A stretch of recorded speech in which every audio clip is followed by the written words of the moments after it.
அறிவோம். அனைவருக்கும் நமஸ்காரம். இப்ப நம்ம சாந்தோக்கிய உபனிஷதம் பார்த்து கொண்டிருக்கோம். அதுல கடந்த வகுப்புகள் மூலமா பிராண வித்யா பார்த்தோம். இப்ப இன்றைக்கு நம்ம பஞ்சாக்னி வித்யா அப்படிங்கிற ஒரு மிகப்பெரிய வித்தையை பார்க்க இருக்கோம். இப்ப இந்த பஞ்சாக்னி வித்யா அப்படிங்கிறது 5 அக்னிகளை உள்ளடக்கிய ஒரு அருமையான வித்யை. வித்யை அப்படின்னா கல்வி. இப்ப இந்த உபனிஷத்து என்ன சொல்ல வருது அப்படின்னு பாத்தீங்கன்னா, மரணத்துக்கு பின்பு அடுத்த பிறவியை அடையும் வரை உயிரின் பயணம் பற்றி இந்த வித்தை விளக்குது. அதாவது ஒரு மனிதன் மரணம் அடைந்து விடுகிறான் அப்படின்னா, அவனிடத்துல இருந்து உயிர் வெளியேறி விட்டது நம்ம சொல்றோம் இல்லையா? அவர் இறந்துட்டாருங்க, பிராணம் போயிடுச்சுங்க அப்படின்னு நம்ம சொல்றோம். அப்ப அந்த உயிர் வெளியேறிய பிறகு அந்த உயிரினுடைய பயணம் இருக்கு இல்லையா? அது எங்க போகுது, என்னவாகுது, திருப்பி அது எப்படி மனித பிறவி எடுக்குது அப்படிங்கிற மிக அரிதான விஷயங்களை எல்லாம் இந்த உபனிஷத் பேசுது. அப்ப உபனிஷத் சொல்ல வர்ற விஷயம் என்ன அப்படின்னு பாத்தீங்கன்னா, மனிதன் என்பவன் புறத்தில் காணப்படுகின்ற உடம்பும் அகத்தில் உணர்கின்ற மனமும் சேர்ந்த ஒரு தொகுப்பு மட்டும் இல்ல, இந்த இரண்டையும் கருவிகளாக பயன்படுத்துகின்ற உணர்வு வடிவமான பரம்பொருளின் அம்சமான ஆத்மா என்பதை இங்கு நாம் புரிந்து கொள்ள வேண்டும். ஏன்னா பெரும்பாலானவங்க மனிதன் அப்படின்னா இந்த உடலும் மனமும் சேர்ந்த ஒரு தொகுப்பு அப்படின்னு நினைச்சுக்கிட்டு இருந்தாலும், வெறும் இந்த உடலும் மனசும் இருந்தா வேலை செய்யாது. அங்க உள்ள உணர்வு, உயிர் இருக்கணும். அந்த உயிர் இருந்தா தான் இங்க எல்லாமே வேலை செய்யும். அப்ப அந்த உயிரிய வித்தையை இங்க இந்த உபனிஷத் சொல்லுது. அதை பற்றி நிறைய விளக்கங்களை கொடுக்க போகுது. அதை நம்ம அப்படி வரிசையா பார்க்க போறோம். இப்ப இந்த உபனிஷத்துக்கு இந்த பஞ்சாக்னி வித்தைக்கு பேர் சத் வித்யைன்னு பேர் வச்சிருக்கு. சத் வித்யை அப்படின்னு இதுக்கு அர்த்தம் இருக்கு. இப்ப இந்த வித்தை ஒரு கதை மாதிரி ஃபர்ஸ்ட் தொடங்கும். இது வேதாந்தம் கூறுகின்ற ஆன்மீக கருத்துக்களை நம்ம ரொம்ப ஆழமாக புரிந்து கொள்வதற்கும், அதற்கான சாதனைகளை நம்ம எப்படி சரியாக மேற்கொள்ள வேண்டும் அப்படிங்கிற ஒரு நிலையில நம்முடைய மனம் அடைவதற்கான பக்குவப்பட்ட பாதை என்ன அப்படிங்கிறதையும் இங்க காட்டி கொடுக்கும். ஒரு பக்கம் இந்த உலகியல் வாழ்க்கையினுடைய சுகபோகங்களை எல்லாம் இந்த பிறவியிலோ முற்பிறவிகளிலோ அனுபவித்து நிறைவு கண்டிருக்க வேண்டும் என்ற அடிப்படையிலும், மறுபக்கம் இந்த பிறவி என்பது எவ்வளவு துன்பம் நிறைந்தது என்பதை அறிந்திருக்க வேண்டும் என்பதையும் இந்த உபனிஷத் எதிர்பார்க்குது. ஏனென்றால் இங்கு மனித பிறவி என்பது ஒரு மிகப்பெரிய அரிதான பிறவி. எல்லோருக்கும் இந்த பிறவி கிடைக்காது. எத்தனையோ ஜீவராசிகள் இந்த பிறவி கிடைக்காம அல்லல் பட்டு கொண்டிருக்கு. இந்த பிறவிக்கு வர முடியாம இருக்கு. இந்த பிறவியில மனிதனாக நம்ம பிறந்திருக்கிறோம் அப்படின்னா, நம்ம எத்தனையோ பல பிறவிகள் செய்த புண்ணிய கர்மா இருந்தா தான் இந்த பிறவி, மனித பிறவி நமக்கு கிடைக்கும். அப்போ இந்த அரிதான மனித பிறவியை நம்ம வீணாக்காம அதை விவேகத்தினால நம்ம விழித்து கொண்டு பார்க்கும் போதுதான் இங்க நம்ம எதற்காக வந்திருக்கிறோம், இந்த பிறவியினுடைய நோக்கம் என்ன அப்படிங்கிறது புரியும்.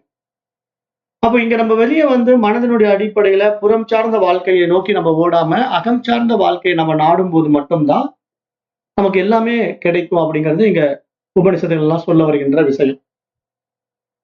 அப்ப பிறவி துன்பம் என்பது இறப்பு வரை ஒரு வாழ்க்கையில் அனுபவிக்கின்ற துன்பங்களும் துயரங்களும் மட்டுமல்ல, பிறவிகள் தோறும் செய்கின்ற நல்வினை மற்றும் தீவினைகளின் பயனாக மீண்டும் மீண்டும் மனிதன் பிறந்து இறந்து அந்த வாழ்க்கையை தொடர்ந்து கொண்டே இருக்கிறான் என்று இங்க உபனிஷத் சுட்டி காட்டுது. இதை வேதம் என்ன சொல்லணும், புனரபி மரணம் புனரபி ஜனனம் என்று சொல்லிக்கிட்டு இருக்கும். மீண்டும் மீண்டும் இந்த பிறப்பு இறப்பு சக்கரத்துல மனிதன் பிறந்து பிறந்து இறந்து கொண்டே இருக்கின்றான். அப்ப இங்க மனிதன் அப்படின்னா நம்ம எப்படி பார்க்கிறோம், ஒரு ஜீவன் என்று பார்க்கிறோம், ஜீவாத்மா என்றெல்லாம் சொல்லிக்கிறோம். அப்ப இந்த பிறவியில இந்த மனிதனாக பிறந்திருக்கின்ற நாம் ஒரு தாய்க்கும் தந்தைக்குமாக பிறந்திருக்கின்ற பயணம் மட்டும் இல்லாமல், இதற்கு முன்னரும் பின்னரும் சங்கிலி போல் நீண்டு கிடக்கின்ற ஒரு தொடர்கதை என்பதை நாம் உணர்ந்து கொள்ள வேண்டும். ஏன்னா இந்த பிறவி சக்கரம் என்பது அவ்வளவு சாதாரணமா நிற்கக்கூடியது கிடையாது. இப்ப நம்ம இந்த பிறவியில இந்த அம்மாவுக்கு நான் பையனா பிறந்திருக்கேன், அல்லது இந்த அப்பாவுக்கு நான் பையனா பிறந்திருக்கேன் அப்படிங்கிற அடிப்படையில பார்க்க கூடாது. ஏன் அப்படின்னா, இது இந்த பிறவியில இவங்க நமக்கு அப்பா அம்மா, இது மாதிரி எத்தனையோ பிறவிகள்ல எத்தனையோ அப்பா அம்மா, இது மாதிரி நம்ம பிறவி பயன் போய்கிட்டே இருக்கு. ஒவ்வொரு பிறவிலையும் சங்கிலி போல, ஒரு இணைப்பு போல, அப்படியே தொடர் சங்கிலி போல, ஒரு தொடர் கதை போல நம்முடைய வாழ்க்கை இதுக்கு முன்னாடியும் இருந்திருக்கு, இதுக்கு பின்னாடியும் இருக்க போகுது. அப்ப இது ஒரு புதிரான விஷயம். இந்த புதிரான விஷயத்தை ஒரு அவிழ்க்க முடியாத ரகசியம் என்றுதான் வேதம் சொல்கிறது. வேதம் என்ன சொல்லுதோ இதுக்கு குஹ்யம்னு பேரு. குஹ்யம் அப்படின்னா ரகசியம் அப்படின்னு அர்த்தம். அப்ப இந்த ரகசியத்துக்கு யாருங்க தீர்வு சொல்ல முடியும் அப்படின்னு கேட்டீங்கன்னா, நம்முடைய பண்டைய ரிஷிகள் தான் இதுக்கு தீர்வு சொல்றாங்க. சனாதன தர்மத்தின் வழியில் வந்த சாஸ்திரத்தை நன்கு உணர்ந்து கொண்ட உத்தம ஞானிகளும் ரிஷிகளும் தான் இதற்கு என்ன வழி, என்ன தீர்வு என்று நமக்கு சொல்றாங்க. இப்ப அந்த அடிப்படையில நம்ம இப்ப 3 விஷயங்கள நம்ம உலகியல் வாழ்க்கையில வச்சிருக்கோம். அது என்ன அப்படின்னா, வேதத்தினுடைய அடிப்படையில பார்க்கும்போது, இஷ்டம், பூர்த்தம், தத்தம் அப்படிங்கிற சான்ஸ்கிரிட் வேர்ட்ஸ். இந்த 3மே இஷ்டம், பூர்த்தம், தத்தம் அப்படின்னா 3 வகையான கர்மங்களை பற்றி வேதங்கள் பேசுது. அந்த 3 வகை கர்மங்கள் எதன் பலனாக இருக்குன்னா, நற்கர்மங்களின் பலனாக மனிதன் புண்ணியம் சம்பாதிக்கின்றான் என்று இந்த 3 கர்மங்களை சொல்லுது. இப்ப இஷ்டம் அப்படின்னா என்னன்னா, பிரியமானது, விருப்பமானதுன்னு அர்த்தம். சான்ஸ்கிரிட் வேர்ட்ல வந்து இஷ்டம் அப்படின்னா, தமிழ்ல வந்து ரொம்ப பிரியமா இருக்கு, விருப்பமா இருக்கு அப்படின்னு சொல்றது இல்லையா? அப்ப இங்க நாம வந்து என்ன பண்றோம்? நிறைய கர்மங்களை செய்றோம் இல்லையா? கர்ம காண்டம். வேதத்தினுடைய அடிப்படை விஷயம் என்ன? கர்ம காண்டம். அப்புறம் வேதத்தினுடைய இறுதி பகுதி ஞான காண்டம். வேதம் அப்படின்னு நீங்க எடுத்துக்கிட்டீங்கன்னா, வேதத்துல 2 உட்பிரிவுகள் இருக்கு. ஒன்று கர்ம காண்டம், இன்னொன்று ஞான காண்டம். கர்ம காண்டம் வந்து வைதிக நெறியில வேள்விகள், தவங்கள், யாகங்கள், ஜபதவங்கள், பூஜைகள், புனஸ்காரங்கள் அப்படின்னு நிறைய விஷயங்கள் இருக்கு. அப்ப நம்ம எல்லாமே என்ன பண்ணிட்டு இருப்போம்? இந்த கர்ம காண்டத்துல இருப்போம். நம்ம கர்ம காண்டத்துல இல்லாம யாரும் இருக்க மாட்டோம். ஏன்னா ஆன்மீகவாதிகள் அப்படின்னாலே பெரும்பாலான ஆன்மீகவாதிகள் என்ன செஞ்சுட்டு இருப்பாங்க? பூஜை பண்ணிட்டு இருப்பாங்க, கோயிலுக்கு போவாங்க, யாகங்கள் செய்வாங்க, வேள்விகள் நடத்துவாங்க. இது மாதிரி எல்லாம் நம்ம இறைவனுக்காக செய்கின்ற விருப்பமான செயல்கள் வந்து நம்ம இஷ்டப்பட்டு செய்றோம் இல்லையா? இஷ்டப்பட்டு செய்றோம். அத பகவானுக்காக செய்றோம் அப்படின்னு நம்ம சொல்றோம். அது இறைவனுக்கே நம்ம அர்ப்பணிக்கிறோம். இது இறைவனுக்காக நான் செய்றேங்க அப்படின்னு சொல்லிட்டு இறைவனுக்காகவே நம்ம அர்ப்பணிக்கிறோம். அப்ப இங்க வேத விதிப்படி இந்த இஷ்டமாக நம்ம செய்யப்படுகின்ற யாகங்கள், ஹோமங்கள் போன்ற தெய்வீக அர்ப்பணிப்பு செயல்கள் எல்லாமே இறைவனுக்கு ஒரு விருப்பமான கர்மமாக இருப்பதின் காரணமாக நமக்கு என்ன பண்றான்? புண்ணிய கர்மாவை கொடுக்கிறான். நீங்க இது மாதிரி செய்கின்ற செயல் விளைவுகள் எல்லாம் உங்களுக்கு புண்ணியங்களாக சேர்க்கப்படும். அப்ப அந்த புண்ணியங்களாக சேர்க்கப்படுவதன் பலன் தான் உங்களுக்கு உடல் ரீதியான மாற்றங்களும், உள்ளம் ரீதியான மாற்றங்களும் உண்டாகிறதுக்கு வாய்ப்பா அமையும். ஏன்னா நீங்க வந்து செய்கின்ற செயல் விளைவுகள் வந்து நல்லதாக இருந்தா தானே உங்களுக்கு நல்ல வாழ்க்கை கிடைக்கும். கெட்டதாக இருந்தா உங்களுக்கு கெட்ட வாழ்க்கை தானே கிடைக்கும். அப்போ உன் மதி எதுவோ உன் கதி அதுவே அப்படின்னு அஷ்டாவக்கர கீதை சொல்ற மாதிரி, நம்முடைய எண்ணம் வந்து சரியில்லை, கெட்ட எண்ணமா இருக்குன்னா நம்ம வாழ்க்கை கெட்டதுவா தான் போகும். அதை ஒண்ணும் தடுக்கவே முடியாது. அப்ப இங்க எல்லாமே நம்முடைய செயல்கள் எல்லாம் எதன் அடிப்படையில் இருக்குன்னா, நம்முடைய மனம் சார்ந்து இருக்குங்கிறத நம்ம நல்லா புரிஞ்சுக்கிட்டு, நம்ம எப்படிப்பட்ட விசேஷ சுகங்களை விரும்புறோம், இஷ்டப்படுறோம் அப்படிங்கிறத முதல்ல புரிஞ்சுக்கணும். இது வந்து இஷ்டம் என்று பெயர். அடுத்தது பூர்த்தம் என்று இருக்கு. பூர்த்தம் அப்படின்னா என்னன்னா, நிர்வாக தவம், சமூக சேவை, நம்முடைய புண்ணிய கர்மங்கள், அதாவது நம்ம இதுவரை என்னென்ன செஞ்சோமோ அதெல்லாம் நம்ம புண்ணிய கர்மங்களாக மாறி நடைமுறைக்கு வரும். இப்ப பூர்த்தம் என்பது வந்து பொது சேவையை நோக்கமாக கொண்ட புனிதமான செயல்கள். அப்ப புனிதமான செயல்கள்லாம் என்னென்ன சொல்லலாம்? கிணறு வெட்டுறது, நதிகளை சுத்தம் செய்வது, குழந்தைகளுக்கான பூங்காக்களை அமைப்பது, பள்ளிக்கூடங்களை கட்டி கொடுப்பது, மடாலயங்களை அமைத்து தருவது, சாலைகளை போட்டுக் கொடுப்பது, அன்னதானம் செய்வது, இதெல்லாம் வந்து புண்ணிய கர்மம். இதெல்லாம் புண்ணியத்தினுடைய அடிப்படையில நிறைய பேர் ஜமீன்தார்கள், மிராசுதாரர்கள், ராஜாக்கள் எல்லாம் செய்வாங்க. ராஜாக்கள் எல்லாம் வந்து பண வசதி படைத்தவர்களா இருக்கிறதுனால அவங்க என்ன பண்ணுவாங்கன்னா, மக்களுக்கு நல்லது செய்யணும், புண்ணியங்கள் நிறைய செய்யணும் அப்படின்ட்டு அவங்க என்ன பண்ணுவாங்கன்னா, இந்த மாதிரி பெரிய பெரிய வேலையெல்லாம் செய்வாங்க. கிணறு வெட்டுவாங்க, நதிகளை புனரமைத்து கொடுப்பாங்க, நதிகளை தூர்வாரி கொடுப்பாங்க, பூங்காக்கள் அமைச்சு கொடுப்பாங்க, பள்ளிக்கூடங்களை கட்டி கொடுப்பாங்க, மடாலயங்களை அமைத்து கொடுப்பாங்க. இதை தவிர அன்னதான சத்திரங்களும் அரசர்கள் வைத்திருந்தார்கள். அன்றைய காலகட்டங்கள்ல வந்து இது மாதிரிதான் நிறைய பூர்த்தம்ங்கிற காரியங்கள் செய்யப்பட்டு வந்தன. இப்ப நாம என்ன பண்றோம்? அந்த பூர்த்தம்ங்கிற காரியத்தை நம்முடைய சக்திக்கு உட்பட்டு செய்வோம். நாம என்ன பண்ணுவோம்னா, நம்மளால முடிஞ்ச சிறிய அன்னதானம் அல்லது கோயில்ல சில சமூக சேவை இப்படி எல்லாம் நம்ம செய்வோம் இல்லையா? இதுக்கு வந்து கர்ம யோகம் என்று நம்ம பார்க்கணும். பிரதிபலன் எதிர்பார்க்காம செய்யணும். இது வந்து புண்ணியம் கிடைக்குமா அப்படின்னு செஞ்சீங்கன்னா அதுக்கு உண்டான புண்ணிய பலன் கிடைக்கும். ஆனா பிரதிபலன் எதிர்பார்க்காம செஞ்சீங்கன்னா அது கர்ம யோகமா மாறும். இந்த 2 விஷயத்தை நம்ம இங்க புரிஞ்சுக்கணும். ஆனா பெரும்பாலானவங்க என்ன பண்ணுவாங்கன்னா, புண்ணியத்தின் அடிப்படையில் தான் இதை செய்வாங்க. இப்ப கோயில்ல பூஜைக்கு கொடுக்கறது எதுக்குன்னா புண்ணியம் வரணும். கோயில்ல அன்னதானம் பண்றது எதுக்குன்னா புண்ணியம் வரணும். அப்படின்னு தான் நிறைய பேர் 100க்கு 99 பேர் நீங்க கோயில்ல பாத்தீங்கன்னா, விசேஷ காலங்கள்ல அன்னதானத்துக்கு என்னுடைய பேர் போட்டுருங்க அப்படிம்பாங்க. அப்ப வந்து இன்றைக்கு உபயம் இன்னார் பண்றாங்க, இன்னைக்கு அன்னதானம் இந்த அம்மாவுடைய உபயம், அந்த ஐயாவுடைய உபயம் அப்படின்னு கோயில்ல போட்டிருக்கோம். அப்ப அந்த கோயில்ல வந்து அன்னைக்கு 10,000 பேர் சாப்பிட வராங்கன்னா, அந்த 10,000 பேருக்கு உண்டான அன்னதான செலவை அவங்க எடுத்துக்குவாங்க. ஆனா அவங்க எதுக்காக இதை செய்யறாங்க அப்படின்னா, அவங்களுக்கு புண்ணியம் வரணுங்கிறதுக்காக செய்யறது. இதுக்கு பேர் வந்து பூர்த்தம் என்று பெயர். அடுத்தது தத்தம்.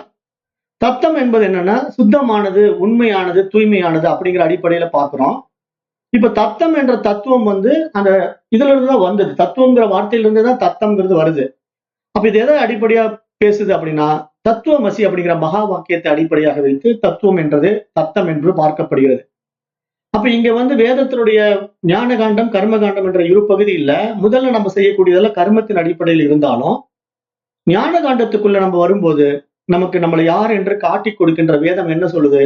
தத்துவமசி அப்படிங்கிற மகா வாக்கியத்தை உபதேசம் பண்ணும். நீ அதுவாகவே இருக்கின்றாய் அப்படிங்கிற ஒரு வாக்கியத்தை உபதேசம் பண்ணோம்.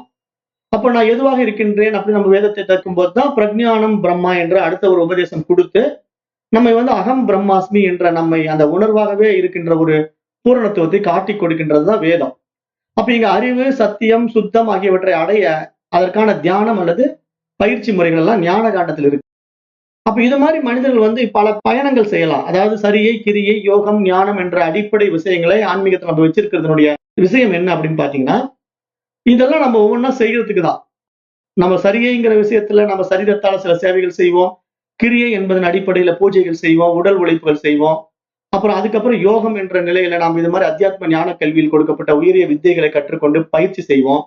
அதுக்கப்புறம் ஞானம் என்ற நிலையில நாம் அந்த தூய அறிவாகத்தான் இருக்கின்றேன் என்ற நிலைப்பாட்டில் திடமாக நிற்போம். அப்ப இப்படிதான் நம்முடைய பயண பாதைகள் வகுக்கப்பட்டிருக்கு. ஆனாலும் இந்த பயணப்பாதையினுடைய இலக்கு எப்படி நமக்கு முடியணும் அப்படின்னா, இறந்த பிறகு நம்ம செல்லுகின்ற பாதை இருக்கு. 2 பாதை இருக்கு.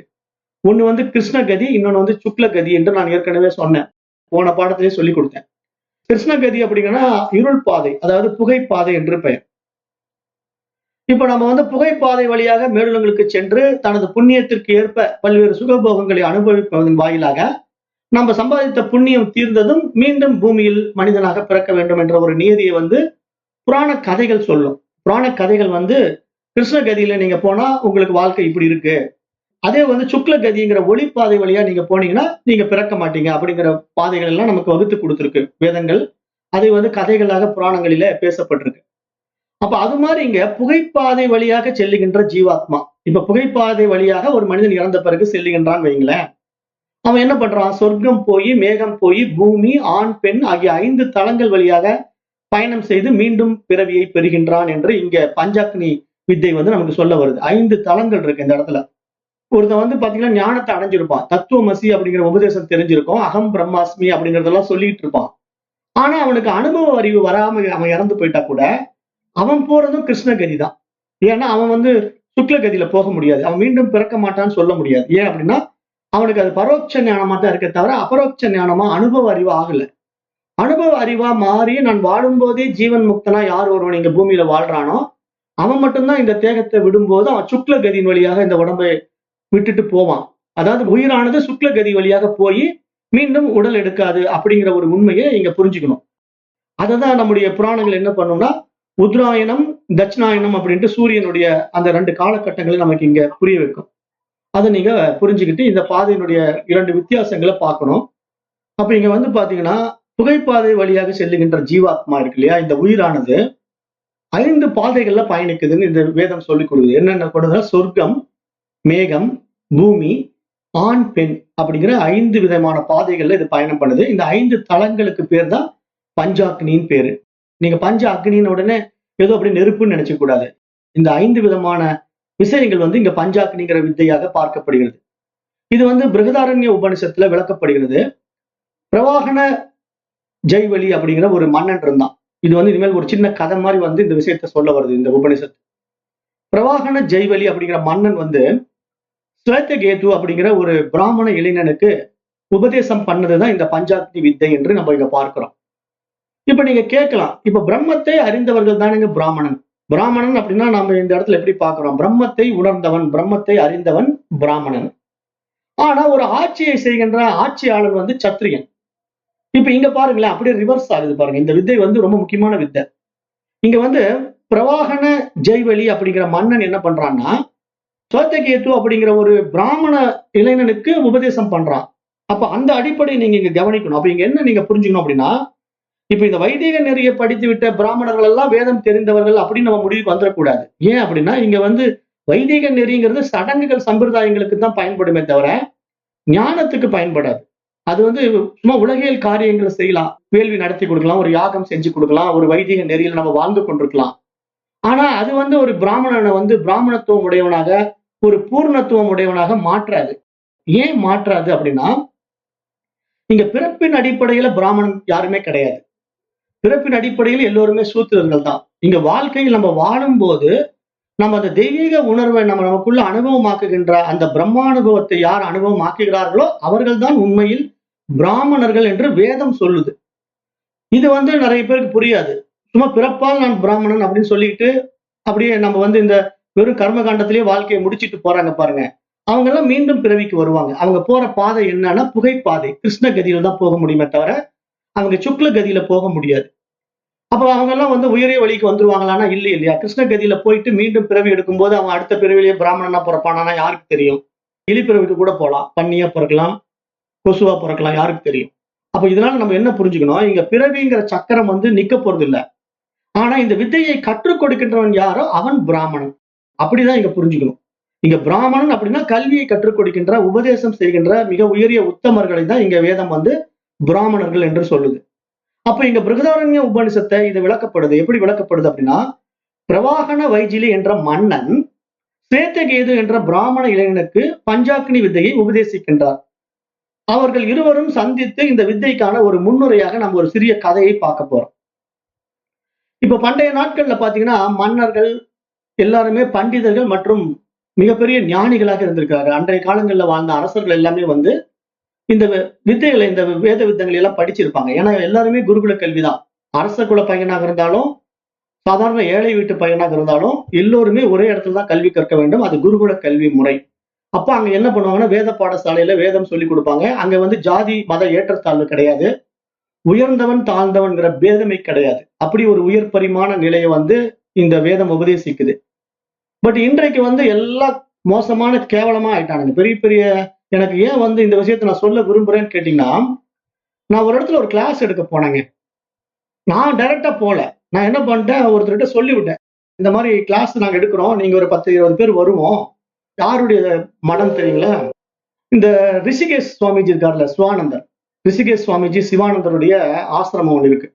அந்த ஆசிரமத்துல நான் ஒரு கிளாஸ் எடுக்கிறதுக்காக அங்க போறதுக்கு நான் டைரக்டா போகவே இல்லை. அதாவது போகணும்னு ஒரு முடிவு எடுத்துட்டேன். எடுத்த உடனே நான் என்ன பண்ணேன், சரி இந்த மாதிரி சுவாமிஜியுடைய ஆசிரமம் இருக்குல்ல, நீங்க போய் கிளாஸ் எடுக்க கேளுங்க, அங்க ஏற்பாடு பண்ணீங்கன்னா நாம கிளாஸ் எடுக்கலாம் அப்படின்னா நம்ம நண்பர் ஒருத்தர் போய் கேட்டார். இந்த மாதிரி ஒரு சாமிஜி கிளாஸ் எடுக்கிறாருங்க, நாங்க இந்த மாதிரி கிளாஸ் எடுத்து கொடுக்குறோம், நீங்க எங்களுடைய ஆசிரமத்துக்கு உதவி பண்ணுவீங்களான்னு கேட்டதுக்கு அந்த உள்ள உட்காந்துருக்க ஒரு சாமியார் என்ன தெரியுமா சொன்னாராமா, கிளாஸ் எடுக்கிற ஒரு பிராமணனா இருந்தா மட்டும் எடுக்க சொல்லுங்க, வேற ஜாதிக்காரனா இருந்தா இங்க அனுமதி கிடையாது அப்படின்னு. யார் சொல்றா? சிவானந்த ஆசிரமத்தில் இருக்கக்கூடிய ஒரு சாமியார் சொல்றாரு. சிவானந்தருடைய ஆசிரமத்தில் இருக்கிற ஒரு சாமியார் கிளாஸ் எடுக்கிறவர் பிராமணனா இருந்தா மட்டும் எடுக்க சொல்லுங்கன்னு சொன்னா நீங்க என்ன புரிஞ்சுக்கணும்? எவ்வளவு மட்டமா இருக்காங்க பாருங்க, எவ்வளவு மட்டமான மனிதர்கள் சாமியார் வேடத்துல இருக்காங்கன்னு பாருங்க. அது சிவானந்தருடைய ஆசிரமத்துல இருக்காங்க. அப்ப இதை நான் எதுக்கு இங்க சொல்றேன்னா, இந்த கதை உங்களுக்கு அதை புரிய வைக்கும். பண்டைய நாட்கள்ல மன்னர்கள் பண்டிதர்களாக இருந்தார்கள், மகான்களாக இருந்தார்கள். அவர்கள் பிராமணர்களாக இருந்தார்கள். எப்படின்னா ஒரு சத்திரியனாக மட்டும் இல்ல, பிரம்மத்தை அறிந்த பிராமணர்களாக இருந்தார்கள். மன்னர்களே பெரிய பண்டிதர்களாகவும் மகான்களாகவும் திகழ்வதை இந்த உபநிஷதங்களில் நாம் காண்கிறோம். அத்தகைய ஒரு மன்னனாக இருந்தார் பிரவாகன ஜெய்வலி என்று இந்த இடத்துல இந்த கதை சொல்லுது. இப்ப இந்த கதையை நம்ம ஆரம்பிக்க போறோம். ரொம்ப முக்கியமான கதை, நல்லா கவனிங்க. முன்னொரு காலத்துல அருணனின் பேரனான கௌதம ரிஷியின் மகனான சேதகேது என்ற ஒரு மாணவன் பாஞ்சாலர்கள் வாழுகின்ற அரசவைக்குள் நுழைந்தான். அப்ப அந்த அரச சபைக்குள்ள போய் நுழைந்த உடனே அங்கே ஜீவலனின் மகனான பிரவாகனர் என்ற மன்னன் ஆட்சி செய்து கொண்டிருந்தான். அப்ப ஜீவகலனின் மகனான பிரவாகனர் என்ற மன்னன் தம்பி என்னை எதற்காக பார்க்க வந்திருக்கிறாய் அப்படி என்று அந்த சுவேதகேது கிட்ட கேட்கிறார். அந்த மன்னன் என்னை காண வந்ததுடைய நோக்கம் என்ன அப்படின்ட்டு அந்த சுவேதகேதுங்கிற பிராமண இளைஞனிடத்திலே கேள்வி கேட்கிறார். அப்ப அந்த பையன், சுவாமி நான் இந்த மாதிரி கௌதமருடைய மகன், கௌதம ரிஷியினுடைய மகன், நான் உங்ககிட்ட சில விஷயங்களை தெரிஞ்சுக்கிட்டு போலான்னு வந்திருக்கேன் அப்படின்னு சொல்லி கேட்கும்போது இவர் என்ன சொல்றாரு, இந்த மன்னரு பிரவாகனரு, சரி தம்பி உனக்கு உன்னுடைய தந்தை எல்லாமே உபதேசிக்கிறாரா அப்படின்னு கேட்கிறாரு. உனக்கு இந்த வேதங்கள் எல்லாம் உங்க அப்பா உனக்கு சொல்லி கொடுத்துட்டாரா அப்படின்னு கேட்கிறாரு. இப்ப நீங்க என்ன புரிஞ்சுக்கணும், இங்க அப்பா மகன்கிற உறவு குரு சிஷ்ய உறவு. நீங்க அப்பா அப்படின்னா ஏதோ அந்த கௌதம முனிவர் குழந்தை பெற்று அந்த பையன் தான் சுவேதகேதுன்னு நினைச்சுக்க கூடாது. இங்க உபநிஷதங்கள்லாம் பாத்தீங்கன்னா அப்பா மகன் உறவு குரு சிஷ்ய உறவை தான் பேசிக்கிட்டு இருக்கோம். அப்ப இங்க உங்க அப்பா உனக்கு எல்லாம் உபதேசிச்சுட்டாரான்னு இந்த இவர் மன்னன் கேட்கிறாரு அப்படின்னா உன்னுடைய குரு உனக்கு எல்லாம் சொல்லி கொடுத்துட்டாரா அப்படின்னு கேட்கிறாரு. அதுக்கு இந்த பையன் ஸ்வேதகேது என்ன சொல்றான், ஆமா ஐயா, எனக்கு எல்லாவற்றையும் என்னுடைய தந்தை சொல்லி கொடுத்து விட்டார் அப்படின்னு சொல்றான். அப்ப தந்தையிடம் கல்வி பெற்றிருந்த ஸ்வேதகேதுவிடம் தான் அறிஞன் என்ற இருமாப்பு இருந்ததை இந்த மன்னன் அறிந்தார். அந்த ஸ்வேதகேது என்ன பண்ணிட்டான், எனக்கு எல்லாம் தெரியுங்கன்னு சொல்றான். ஆனா ஒரு ஈகோ, அதாவது அவன் வந்து அந்த கௌதம முனிவர்கிட்டயே நான் படிச்சுட்டு வந்துட்டேன், எனக்கு எல்லாம் தெரியும் அப்படிங்கிற ஒரு ஹெட் வெயிட்ல, எனக்கு எல்லாம் தெரியுங்களே, நான் ஏற்கனவே படிச்சுட்டேனே, எனக்கு வேதம் எல்லாம் நல்லா தெரியும் அப்படின்னு சொல்லி அவர்கிட்ட ஒரு ஹெட் வெயிட்ல பேசுறான். இதை வந்து அந்த மன்னர் கவனிக்கிறாரு. ஏன்னா அவர் வந்து ஒரு மிகப்பெரிய ரிஷியா இருந்திருக்காரு. காரணம் என்ன, மன்னர்னா நம்ம நினைக்கிற மாதிரி ஆட்சி செய்பவர்கள் மட்டுமல்ல, அவர்கள் இந்த உலகத்தையும் ஆட்சி செய்வார்கள், தன்னுடைய உள்ளத்தையும் ஆட்சி செய்வார்கள். அப்படிப்பட்ட உயரிய மகான்கள் வாழ்ந்த பூமி நம்முடைய பாரத தேசம். அப்ப இங்க வந்து இவங்க என்ன பண்ணிட்டாங்க, இந்த மன்னர் உடனே கேட்கிறாரு, சரி தம்பி, நான் கேட்கிற கேள்விக்கு நீ பதில் சொல்லுப்பா அப்படின்னு சொல்லிட்டு ஒரு கேள்வி கேட்கிறாரு. மனிதர்கள் இறந்த பிறகு இங்கிருந்து மேலே எங்கே போகிறார்கள் என்று உனக்கு தெரியுமா அப்படின்னு ஒரு கேள்வி கேட்கிறாரு. உடனே இந்த ஸ்வேதகேது, தெரியலீங்களே ஐயா அப்படிங்கிறான். சரிப்பா, அது தெரியலையா, சரி, சென்றவர்கள் எல்லாம் மீண்டும் எப்படி திரும்பி வருகிறார்கள் அதாவது தெரியுமா அப்படின்னு கேட்கிறாரு. தெரியலீங்களே ஐயாங்கிறான். சரிப்பா, உனக்கு மனிதர்கள் எப்படி வந்து மேல போறாங்கன்னு தெரியல, மனிதர்கள் மேல போனவங்க எப்படி பூமிக்கு திரும்பி வர்றாங்கன்னு உனக்கு தெரியல, ஆனா நீ படிச்சேன்னு சொல்ற, சரி பரவாயில்ல, ஒளிப்பாதை புகைப்பாதை ஆகிய இரண்டு பாதைகளும் எங்கே வேறுபடுகின்றன என்பதாவது உனக்கு தெரியுமா அப்படின்னு அடுத்த கேள்வி கேட்கிறாரு. அப்ப இந்த ஸ்வேதகேது என்ன சொல்றான், அதுவும் எனக்கு தெரியாது ஐயா அப்படிங்கிறான். உடனே அடுத்த கேள்வி கேட்கிறாரு, சரி, உனக்கு இந்த ஒளிப்பாதையும் தெரியல, இருள் பாதையும் தெரியல, அப்போ அடுத்தது மறு உலகம் ஏன் நிறையவில்லை என்பதாவது உனக்கு தெரியுமா அப்படின்னு கேட்கிறாரு. அதுவும் தெரியாது ஐயாங்கிறான். சரி, ஆகுதியால் திரவ பொருட்கள் எப்படி மனித உருவம் பெறுகின்றன என்பதாவது தெரியுமா அப்படின்னு கேட்கிறாரு. அதுவும் தெரியாது ஐயாங்கிறான். அப்ப இந்த 5 கேள்விகள் அவர் கேட்கும்போது, இந்த 5 கேள்விகளுக்கும் கௌதம முனிவரின் மகனான ஸ்வேதகேதுவுக்கு பதில் சொல்ல முடியல. அப்ப மரணத்துக்கு பிறகு மனிதனின் நிலை பற்றிய 5 கேள்விகளை கேட்ட மன்னன் பிரபாகரனிடத்திலே ஸ்வேதகேது பதில் சொல்ல முடியாமல் தலை குனிந்து நின்றான். ஏனென்றால் அவன் ஆரம்பத்துல எனக்கு எல்லாம் தெரியும், நான் எல்லாம் படிச்சுட்டேன், வேதம் படிச்சுட்டேன், எனக்கு எல்லாம் தெரிஞ்சுக்கிட்டேன்னு ஒரு அகங்காரத்துல போய் அவர்கிட்ட அடுத்தது கத்துக்க வந்திருக்கான். ஆனா எதுவுமே தெரியாம தலை குனிஞ்சு நிக்கிறான். அப்ப வந்து அவர் என்ன சொல்றாரு, நீ சரியா படிக்கல, நீ இன்னும் சில விஷயங்களை படிச்சுட்டு வா, நான் உனக்கு அடுத்த வகுப்பு எடுக்கிறேன்னு சொல்லிட்டு அவனை திருப்பி அனுப்பிச்சிடுறாரு. மன்னன் கேட்ட 5 கேள்விகளுக்கும் ஸ்வேதகேதுவால் பதிலளிக்க இயலாததை கண்ட பிரவாகனர் அவனிடம், இவைகள் எதையும் அறியாத நீ உனக்கு உன் தந்தை உபதேசித்திருப்பதாக ஏன் கூறினாய்? இவற்றை அறியாத ஒருவன் நான் கற்றிருக்கிறேன் என்று எப்படி கூற முடியும் என்று திருப்பி கேட்டார். தனது நிலைமையை கண்ட ஸ்வேதகேது மனம் கலங்கினான். இப்ப அவன் என்ன பண்றான், நேரா போறான், கோபமா போறான் தன்னுடைய குருநாதர் அப்பாவை பார்க்கறதுக்கு. எனவே அவன் சோர்வுடன் வீட்டுக்கு சென்று கௌதமரிடத்திலே, தந்தையே, எனக்கு தாங்கள் சரியாக கற்பித்துக் கொடுக்காமல் விட்டு விட்டிருக்கிறீர்கள். நீங்கள் கற்றுக் கொடுத்தது எனக்கு முழுமையாக கற்றுக் கொடுத்திருந்தா நான் இப்படி போய் அந்த மன்னன் இடத்துல தலைகுனிவு அடைந்திருப்பேனா? எனக்கு அந்த மன்னன் கேட்ட கேள்விகளுக்கு என்னால் பதில் சொல்ல முடியாமல் நான் அவமானப்பட்டு திரும்பி இருக்கிறேன் அப்படின்னு அவங்க அப்பா கிட்ட போய் சங்கடத்தோட சொல்றான். அப்ப உடனே அந்த அப்பா கௌதம முனிவர் கேட்கிறார், சரிப்பா, உன்னிடத்துல அப்படி ராஜா என்ன கேள்வி கேட்டார்? பிரபாகரர் கேட்ட கேள்விக்கு நீ பதிலளிக்க முடியாம அந்த சபையில நீ அவமானப்பட்டதை நினைச்சு நானும் வருத்தம் அடைகிறேன். அதுக்காக நீ கோவப்படாத. நீ என்ன சொன்னாரு அதை சொல்ல. அந்த பிரபாகரங்கிற மன்னர் வந்து உனக்கு என்ன 5 கேள்விகள் கேட்டார், அதை எனக்கு கொஞ்சம் சொல்லு அப்படின்ட்டு கௌதமர் கேட்கிறாரு. அப்ப உடனே இந்த பையன் கோபத்துல ஸ்வேதகேது என்ன சொல்றான், அந்த மதிகெட்ட மன்னன் என்னிடம் 5 கேள்விகள் கேட்டான், அவற்றுக்கு ஒன்றுக்கு கூட என்னால் பதிலளிக்க இயலவில்லை. அந்த கேள்விகள் என்ன என்பதை தந்தை கேட்க பிரபாகரர் கேட்ட கேள்விகளை தந்தையிடம் கூறினான் ஸ்வேதகேது. அப்போ அந்த 5 கேள்விகளுக்கான விஷயங்கள் என்னன்னு இவன் தெரியாததுனால அவன் தன்னுடைய அப்பாவிடத்திலேயே போய், இந்த 5 கேள்விகளுக்கு எனக்கு பதில் தெரியல, இதுக்கு விடை தெரியாம நான் திரும்பி வந்திருக்கிறேன், நீங்க என்ன செய்யறது நீங்க தான் சொல்லணும் அப்படின்னு அவங்க அப்பா கிட்ட போய் கோபமா நின்னுட்டான். இப்ப இந்த கேள்வியை கேட்ட உடனே அந்த கௌதம முனிவர் என்ன தெரியுமா சொல்றாரு, மகனே, இதை பற்றி எனக்குமே தெரியாதுப்பா.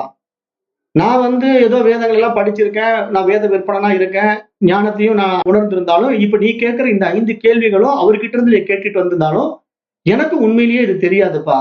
ஆகவே நான் என்ன பண்றேன், நானுமே மாணவனா அவர்கிட்டயே வரேன்ப்பா அப்படின்னு சொல்லிட்டு ஒரு கௌதம ரிஷி, ஒரு பிராமண ரிஷி யாருகிட்ட பாடம் படிக்க போறாரு, பிரவாகனன் என்ற ஒரு மன்னன் இடத்துல கல்வி கற்றுக்கொள்வதற்காக 2 பேருமே போறாங்க. இப்ப இவங்க 2 பேரும் அங்க போன உடனே பிரவாகனர் அவருக்குரிய மரியாதையை அளித்தார். அப்புறம் என்ன சொல்லிட்டாரு, வாங்க சுவாமி உட்காருங்கன்னு சொல்லிட்டு அந்த முனிவரை கௌரவமா வரவேற்பு கொடுத்த அந்த அரசன் என்ன பண்ணிட்டாரு, நீங்க வந்து மறுநாள் காலையில என்ன வந்து சந்திச்சுக்குங்க, இப்ப போய் நீங்க ஓய்வு எடுங்க அப்படின்னு சொல்லிட்டு கௌதம முனிவரை ஓய்வு விடுவதற்காக அவருக்கு தனியாக ஒரு அறை ஒதுக்கி கொடுத்துறாரு. அவரும் போய் தன்னுடைய ஒதுக்கப்பட்ட அறையில ஓய்வு எடுத்துட்டு மறுநாள் காலையில அந்த பிரவாகனருடைய அரண்மனைக்கு வரார். அங்க வந்த உடனே இங்க மன்னன் என்ன பண்றான், வாங்க கௌதம முனிவரே வாருங்கள் வாருங்கள் உட்காருங்கள் அப்படின்னு சொல்லிட்டு அவர் வரவேற்பு கொடுத்துட்டு, சரி நீங்க வந்து என்னிடத்துல என்ன பொருள் வேணும், உங்களுக்கு என்ன செல்வம் வேணும் சொல்லுங்க, நான் கொடுக்குறேன் அப்படிங்கிறான். ஏன் அப்படின்னா பிராமணர்கள் வந்து தன்னுடைய பொருளாதார தேவையை வந்து மன்னனை சார்ந்து வாழ்ந்தார்கள். காரணம் என்ன, அன்றைக்கு வந்து கல்வி கற்றுக் கொடுக்கின்ற காலங்கள் தான் பிராமணர்கள் இருந்தாங்க. அப்ப பிராமணர்களுக்கு வந்து ஜீவனம் பண்ணணும்னா உணவுக்கு பொருளாதாரம் வேணும் இல்லையா, அவர்களுக்கு பணம் யார் கொடுப்பா, அரசர்கள் தான் உதவி பண்ணுவாங்க. ஏன்னா அந்த காலத்துல மாணவர்கள் கிட்ட கூட தட்சணை வாங்க மாட்டாங்க. ஏன்னா மாணவர்கள் எல்லாமே ரொம்ப ஏழை குழந்தைகள், வறுமையில் இருக்கிற குழந்தைகள் வருவாங்க. ஆனா அரசர்களுடைய குழந்தைகள் வருவாங்க, பணக்கார குழந்தைங்க. அப்ப அந்த பணக்கார குழந்தைகளுடைய தந்தை என்ன பண்ணுவாருன்னா, ராஜா தான் அவங்களுக்கு பயங்கரமான பணத்தை கொடுப்பாங்க. இந்த ஏழை குழந்தைகள் எல்லாம் எவ்வளவு காணிக்கை கொடுப்பாங்க, 1,4 கொடுப்பாங்க. ஏழை குழந்தைகள் எல்லாம் வந்து குருதட்சணை கத்துக்கிறதுக்கு ஒரு 1,4 வந்து ஒரு வெத்தலையில வச்சு கொடுத்துட்டு எனக்கு கல்வி கற்றுக் கொடுங்கன்னு சொல்லி அவர் காலில் விழுந்து ஆசீர்வாதம் வாங்கிட்டு கத்துக்குவாங்க. அப்ப 1,4 வச்சுக்கிட்டு அந்த குரு வித்தை கத்துக் கொடுத்து அவர் வாழ்க்கையை ஜீவனம் பண்ண முடியாது. ஏன்னா அவருக்கு மனைவி குழந்தைகள்லாம் இருக்கும். அப்ப அவருக்கு பொருளாதார உதவி வந்து மன்னர்கள் செய்வாங்க. அப்ப அந்த அடிப்படையில இந்த மன்னன் கேட்கிறான், தங்களுக்கு என்ன பொருளாதார உதவி தேவை, நான் உங்களுக்கு என்ன செய்ய வேண்டும் என்று கேட்கிறான். உடனே கௌதம முனிவர் என்ன சொல்றாரு, ஐயா எனக்கு பொருளாதாரமான செல்வம் எனக்கு வேண்டாம், உங்களுடைய ஆத்ம ஞான வித்தை எனக்கு கத்துக் கொடுங்க. நீங்க ஏதோ உயரிய வித்தைகள் தெரிஞ்சு வச்சிருக்கீங்க, அந்த வித்தை எனக்கு தெரியல, ஆகவே நீங்க எனக்கு அந்த வித்தை தான் கற்றுக் கொடுக்க வேண்டும் என்று இங்க ஒரு கௌதம ரிஷி வந்து பிரவலாகன்ற மன்னன் கிட்ட கேள்வி கேட்கிற மாதிரி இந்த உபனிஷத் வருது. அப்ப அந்த கௌதமர், அரசே அந்த செல்வம் உங்களிடமே இருக்கட்டும், என் மகனிடம் நீங்கள் எந்த கேள்வியை கேட்டீர்களோ அவற்றிற்கான பதிலை எனக்கு கூறுங்கள், அது எனக்கு போதும், அதுவே உண்மையான செல்வம் என்று கூறினார். தங்கள் உலகியல் வாழ்க்கை கடமைகளையும் அருளியல் வாழ்க்கை கடமைகளையும் சிறப்பாக நிறைவேற்றிய சிறந்த பண்டிதர்களாகவும் மகான்களாகவும் திகழ்ந்த பல மன்னர்கள் வந்து நம்முடைய சனாதன தர்மத்தின் வழியில் வந்திருக்கிறார்கள் என்பதை இது போன்ற உபனிஷதங்கள் வாயிலாக நம்ம காண முடிகிறது. அப்ப அவர்களை நாடி பிராமணர்களும் சென்று இது போன்ற அத்தியாத்ம ஞான கல்வியை கற்றுக்கொண்டனர் என்பதை இந்த இடத்தில் நாம் பார்க்க முடிகிறது. அப்ப இங்கு பிறப்பால் யாரும் பிராமணர்கள் கிடையாது, எல்லோரும் சூத்திரர்கள் மட்டுமே. ஆனால் இதில் அத்தியாத்ம ஞான கல்வியின் மூலம் அடைந்த அனுபவ ஞானத்தினால் மட்டுமே பிரம்மத்தை உணர்ந்தவன் என்ற நியதியில் பிராமணன் என்று அங்கீகரிக்கப்படுகின்றான் என்று இந்த இடத்துல இந்த கதை வந்து நமக்கு சொல்ல வர்றது மட்டும் இல்லாம இந்த வித்தை வந்து சத்திரியர்களுக்கே சொந்தமானது என்று இங்க பேசுது. எப்படிங்கிறத பார்ப்போம். இப்ப பண்டிதர்களாகவும் ஞானிகளாகவும் திகழ்ந்த மன்னர்களுள் ஒருவனான ஜனகரை பற்றி பகவான் ஸ்ரீ ராமகிருஷ்ணர் பேசும்போது அவர் என்ன சொல்றாரு, ஜனக மன்னரை பாருங்கள், எவ்வளவு பெரிய தீரராக இருந்தார். அவர் ஒரு புறம் அரசனாக வாழ்ந்து கொண்டிருந்தார், மறுபுறம் அவரிடத்திலே பிரம்ம ஞானம் பரிபூரணமாக இருந்தது. ஆனால் அந்த பிரம்ம ஞானத்தை தன்னுள் வைத்துக் கொண்டிருந்த மகான்கள் போலவே அவர்கள் உலக கடமைகளையும் சரியாக செய்து கொண்டு வாழ்ந்து வந்திருக்கிறார்கள். ஆகவே ஜனக மன்னனின் சாதனைகள் எப்படிப்பட்டது, அவன் செய்த தவம் எவ்வாறு இருக்கிறது என்பதை பார்க்கும்போது இங்கு உண்மையில் மனிதன் என்பவன் செய்ய வேண்டிய கடமைகள் என்பது இங்கு உயர்ந்தது தாழ்ந்தது, இது இல்லறம் அது சந்நியாசம் என்ற இருமைகள் இல்லாத நிலையிலே இந்த வித்தையை கற்றுக்கொண்டு நாம் நடைமுறைப்படுத்த வேண்டும் என்ற மிக ஆழமான ஒரு விஷயத்தை இங்க உபனிஷத் உபதேசிக்குது. அப்ப அந்த அடிப்படையில் தான் இங்க மன்னர்கள் எல்லாம் மிகப்பெரிய ஞானிகளாக இருந்திருக்கிறார்கள். அப்ப சில வித்தைகள் அல்லது தியாகங்களை பழகி அவற்றின் மூலம் இறை அனுபூதி பெற்றது மட்டும் இல்லாமல் மற்றவர்களுக்கு உபதேசிக்கின்ற குருமார்களாகவும் திகழ்ந்திருக்கிறார்கள் என்று நாம் இங்க இடத்துல பார்க்க முடிகிறது. ஏன்னா ஜனக மகரிஷி இடத்துல தான் வந்து அஷ்டாவக்ரர் வந்து நிறைய விஷயங்களை கத்துக்கிட்டு போவார். அஷ்டாவக்ர ரிஷி வந்து ஜனக மகாராஜா கிட்ட வந்து நிறைய விஷயங்களை கத்துக்கிட்டு போவாங்க. அப்ப அது மாதிரி இங்க மன்னராக திகழ்ந்த பிரவாகனன் வந்து ஒரு மிகப்பெரிய பிரம்ம வித்யாவை உபதேசிக்கக்கூடிய தகுதியுடன் இருந்தார் என்று நாம் இங்க பார்க்கிறோம். அப்ப நன்கு கற்றறிந்த மகா ஞானியான கௌதமர் தன்னை நாடி வந்து தன்னிடம் கல்வி கற்றுக்கொள்ள விரும்புகின்றார் என்பதை கண்ட மன்னன் பிரவாகனனின் மனதில் தர்ம சங்கடமாக இருந்தது.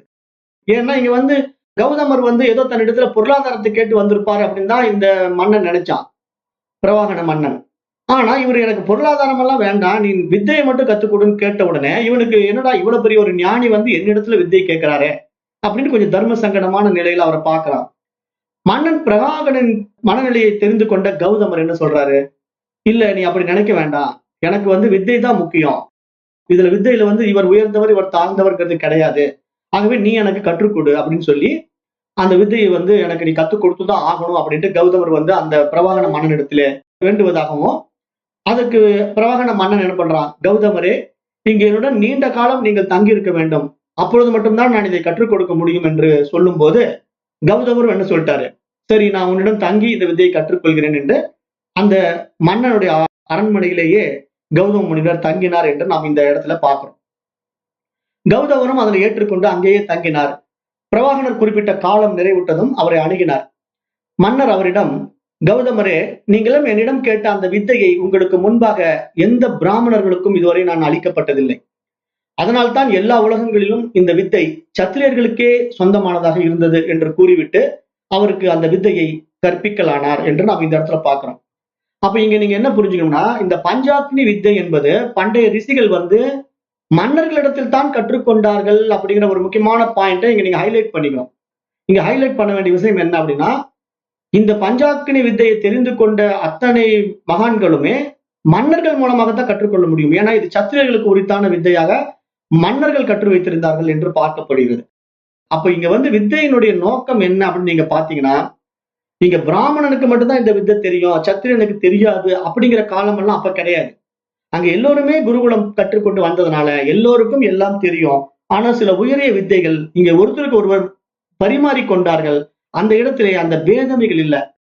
இவன் சத்திரியன், இவன் சூத்திரன், இவன் வந்து பிராமணன் அப்படிங்கிற பேதமைகள் அந்த காலத்திலே இல்லை என்பதை இந்த உபநிஷத்தின் வாயிலாக அறிய முடிகிறது. இதுதான் நமக்கு அங்கீகாரம் என்பதாகவும் இந்த இடத்துல நம்ம பார்க்கணும். இது வந்து 3ஆம் பகுதி நிறைவு பெறுகிறது.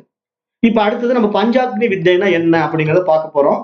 இப்ப நான் வந்து இந்த கதை தான் உங்களுக்கு பஞ்சாக்னி வித்தையினுடைய அறிமுகம்.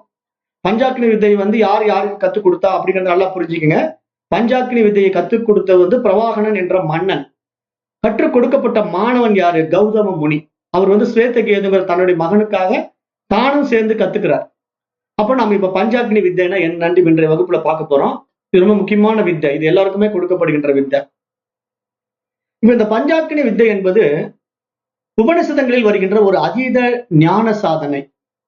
இது பிருகதாரண்ய உபனிஷத்துல மற்றும் சாந்தோக்கிய உபனிஷத்துல வருகின்ற மிக முக்கிய உபனிஷத பகுதிகளாக பார்க்கப்படுகிறது. அப்ப நாம இங்க வந்து பஞ்சாக்னி அப்படின்னா, அக்னி அப்படின்னா என்ன அப்படின்னு புரிஞ்சுக்கணும். அப்படின்னா அது வந்து ஒரு தீயதல்ல அப்படின்னு அர்த்தம். அக்னி அப்படின்னா அது எப்பயுமே வந்து புனிதமானது, தூய்மையானதுன்னு பேரு. ஏன் அப்படின்னா நீங்க அக்னியில எதை போட்டாலும் அது எரிச்சிடும். அக்னியில மட்டும் நீங்க எந்த கெட்டதும் பார்க்கவே முடியாது. அக்னிக்குள்ள நீங்க எதை வேணா போடுங்கள, அத்தனை பஸ்மமாக்கிடும், பஸ்மமாக்கி பவுடர் பண்ணிடும். அப்ப நீங்க அந்த அக்னிக்குள்ள போனா எல்லாமே தூய்மையா தான் இருக்குமே தவிர அங்க வந்து இது கெட்டது, இது உயர்ந்தது, இது தாழ்ந்தது அப்படிங்கிற அந்த பேதமே அங்க கிடையாது. அப்ப இந்த அக்னின்னு நம்ம பார்க்கும்போது அதுக்கு என்ன அர்த்தம்னா தூய்மையாக்குவது என்றுதான் அதுக்கு அர்த்தம். அப்ப இந்த இடத்துல வந்து பஞ்சாக்னி அப்படின்னா தூய்மையாக்குகின்ற ஒரு வித்தை என்றுதான் இந்த இடத்துல நம்ம புரிந்து கொள்ள வேண்டும். அப்ப இந்த தூய்மையாக்குகின்ற வித்தை வந்து எப்படி இருக்குன்னா 5 நிலைகளில அது வந்து ஒவ்வொரு படிநிலையா வந்து பிரகாசிக்க போகுது. 5 நிலைகள்ல வந்து பிரகாசிக்க போகுது. அது நம்முடைய 5வது நிலையில நமக்கு அது ஒரு பரம்பொருள் பிரகாசத்தை காட்டப் போகுது. இறைவனை நமக்கு காட்டி கொடுக்க போகுது. அப்ப இந்த பஞ்சாக்னி வித்தையை யார் தியானிக்கிறார்களோ அவர்கள் அக்னி யக்னம் என்ற புற ஒளியிலிருந்து அகஞான யக்னம் ஆகின்றார்கள் என்று இந்த இடத்துல உபனிஷத் நமக்கு சொல்ல வருது. அப்ப புற அக்னிங்கிறது என்ன, நம்ம வேத வேள்விகள் செய்கின்ற வெளிய புறத்துல செய்கின்ற யாக யக்னங்கள் போல இல்லாம இது அகத்திலே செய்கின்ற ஒரு வேள்வி என்றுதான் இந்த இடத்துல நம்ம புரிஞ்சுக்கணும். இந்த அகவேள்வி செய்வதற்கான வழிமுறைகளை வந்து இப்ப இந்த பஞ்சாக்னி வித்தை சொல்லுது. அது புறமுறையிலையும் சொல்லும், அகமுறையிலையும் சொல்லும். இந்த வித்தையினுடைய மூல நோக்கம் என்ன அப்படின்னா மனிதனுடைய ஜீவ பயணம். அதாவது இப்ப நம்ம மனிதனாக பிறந்திருக்கணும் அப்படின்னா இப்ப நம்ம வந்து ஜீவர்கள் என்று சொல்லப்படுவது உண்மையாக இருப்பினும் நம்முடைய ஜீவ பயணம் என்பது எப்படி இருக்குன்னா பிறவிகள், கர்மம், ஆத்ம ஞானம் ஆகியவற்றை ஞானமயமாக விளக்குவதற்காக இந்த மனித தேகம் கிடைத்திருக்கிறது என்று பார்க்க வேண்டும். ஏன்னா நம்ம பல்வேறு பிறவிகள் எடுத்து வந்திருக்கிறோம். அப்ப இந்த பிறவிகள் மூலமா நம்ம இந்த மனித பிறவி கிடைச்சிருக்குன்னா நம்ம எந்த அடிப்படையில் அது கிடைச்சிருக்கு, நம்ம செய்த கர்மாவின் அடிப்படையில, புண்ணிய கர்மாவின் அடிப்படையில கிடைச்சிருக்கு. 2வது இந்த புண்ணிய கர்மாவினுடைய அடிப்படையில இந்த மனித பிறவி கிடைச்சா மட்டும் போதுமா, முடியாது. எல்லா மனிதர்களுக்கும் ஆத்ம ஞானம் கிடைக்காது. அப்ப ஆத்ம ஞானம் யாருக்கு கிடைக்கும், அவங்களும் இன்னும் கூடுதலாக புண்ணியம் செய்திருந்தால்தான். அவன் மனிதனாக பிறந்திருந்தால் மட்டும் போதாது, மகத்தான் இந்த ஆத்ம வித்யாவையும் உள்வாங்க முடியும். அப்ப இங்க எல்லா மனிதர்களுக்கும் இந்த வித்தை போகாது. அப்ப போகின்ற வித்தை யாருக்கு போய் சேருதோ அவன் மிக மிக புண்ணியவான், பாக்கியசாலி என்பதாக இங்க சாஸ்திரம் பார்க்குது. அப்ப நாம இந்த இடத்துல பஞ்சாக்னி வித்தை என்றால் என்ன அப்படிங்கிற இந்த உபதேசத்தினுடைய மைய கருத்தை பார்த்தோம்னா, இந்த உலகம் மற்றும் பிறவிகள் அனைத்தும் ஒரு பஞ்ச அக்னி வழியாக நிகழ்கின்றன என்ற ஒரு அருமையான விஷயத்தை இங்க சொல்லுது. 5 அக்னிகள் வழியாகத்தான் இந்த உலகம் வந்து இயங்குது, ஒரு இயக்கம் நடக்குது. அது பிறவிகளுடைய அடிப்படையில நடந்து கொண்டிருக்கு அப்படிங்கறத சொல்ல வருது. அவைகளை வந்து சிருஷ்டி, ஸ்திதி மற்றும் லயம் காரணமாக உள்ள சக்திகளை எவ்வாறு வெளிப்படுத்துகின்றன என்பதாகவும் நாம் இங்க பார்க்கிறோம். ஏன்னா இப்ப இந்த பிரபஞ்சமுடைய படைப்பு வந்து நமக்கு எப்படி நடந்திருக்கு? சிருஷ்டி மூலமா ஒரு படைத்தல் நடக்குது, ஸ்திதி மூலமா வந்து நமக்கு நிலை பெறுகிறது, அதாவது படைத்தல், காத்தல், அப்புறம் லயம் ஆகுது இல்லையா, அழிக்கப்படுகின்ற ஒரு விஷயம். அப்ப இங்க படைத்தல், காத்தல், அழித்தல் அப்படிங்கிற வார்த்தை வந்து தமிழ்ல தான் வந்து அழித்தல் அப்படிங்கிற வார்த்தை. ஆனா அந்த அழித்தல்ல நம்ம என்ன நினைச்சுக்கிறோம்? அழிஞ்சு போயிடுது, டெஸ்ட்ராய்டு, இனிமேல் அது யூஸ் ஆகாது அப்படிங்கிற வேர்டை நம்ம யூஸ் பண்றோம். பட் இங்க டெஸ்ட்ராய்டுன்னு சொல்றது இல்ல. சான்ஸ்கிரிட் வேர்டு என்ன சொல்றதுன்னா லயம் அப்படிங்கிறது. லயம்னா ஒடுங்குகிறதுன்னு தான் அர்த்தம். லயம் அப்படின்னா ஸ்திதி லயம் தான் சொல்லுமே தவிர அது இல்லாம போயிடுது, அழிந்து போயிடுது அப்படிங்கிற வார்த்தையை வந்து சான்ஸ்கிரிட்ல யூஸ் பண்றது கிடையாது. அப்ப லயம் என்பது நீங்க என்ன புரிஞ்சுக்கணும்னா, ஒடுங்கி இருக்கிறது, மீண்டும் அது வெளிப்படும் அப்படிங்கிற அர்த்தம் தான் இங்க நீங்க புரிஞ்சுக்கணும். அப்ப இங்க பிரபஞ்சத்தினுடைய நியதி எப்படி இருக்குன்னா, படைத்தல், காத்தல், லயமாகுதல், ஒடுங்குவது, மீண்டும் படைப்பு நிகழும். அப்ப இங்க நீங்க என்ன இந்த இடத்துல புரிஞ்சுக்கணும், ஒரு ஆற்றலை ஆக்கவோ அழிக்கவோ முடியாது, ஆனால் அந்த ஆற்றலை வேறு ஒரு ஆற்றலாக மாற்ற முடியும். இது சயின்ஸ் லா இருக்கு இல்லையா, இதேதான் சாஸ்திரத்தினுடைய லா. சாஸ்திரம் என்ன சொல்லுதுன்னா, இப்ப நம்ம மனிதன்கிற நான் வந்து இந்த உடம்பை விட்டுட்டேன் அப்படின்னா, நான் அழிஞ்சு போயிட்டேன்னு நீங்க நினைச்சுக்க கூடாது. நான் வேறு ஒரு பரிமாணத்துக்கு போக போறேன் அப்படின்னு தான் நீங்க நினைச்சுக்கணும். ஏன்னா உங்களை பொறுத்த வரைக்கும் உடல் அழிந்து விட்டா மனிதனுடைய வாழ்க்கை முடிஞ்சிடுச்சு அப்படின்னு நீங்க நினைச்சுக்கிறது ஒரு அஜ்ஞானம். ஏன்னா நிறைய பேர் நினைச்சிட்டாங்க, அவர் போய் சேர்ந்துட்டாருங்க, எல்லா வேலையும் முடிஞ்சுது அப்படின்னு நினைச்சுக்கிறாங்க. அந்த உடம்பு தான் போய் சேர்ந்துடுச்சு. ஆனா அந்த உடம்புல இருந்து வெளிப்பட்ட உயிர் எங்க போச்சு? அதுதான் யாருக்குமே தெரியல. அப்ப அது உயிரானது என்ன ஆகும்? திருப்பி ஒரு பிறவிக்கு வருது இல்லையா, மீண்டும் ஒரு பயணத்துக்கு உட்படுது. அப்ப என்ன நடக்குது? தற்காலிகமாக அது லயமாகி மீண்டும் அது சிருஷ்டியாக போகுது, மீண்டும் பிறக்க போகிறது. அப்ப அந்த பிறப்பு எப்படி நடக்க போகுது, அது எப்படி போய் லயம் ஆகுது அப்படிங்கிற விஷயங்களை இந்த 5 அக்னிகள் மூலமா இங்க இந்த வேதம் பேசுது, இந்த சாந்தோக்கிய உபநிஷதம் பேசுது. அதுக்கு பேர் தான் பஞ்சாக்னி வித்யா. இப்ப அந்த 5 அக்னிகள் என்னென்ன அப்படின்னு பாத்தீங்கன்னா, சொர்க்கலோக அக்னின்ட்டு ஒரு முதல் அக்னி எடுத்துக்கோம்.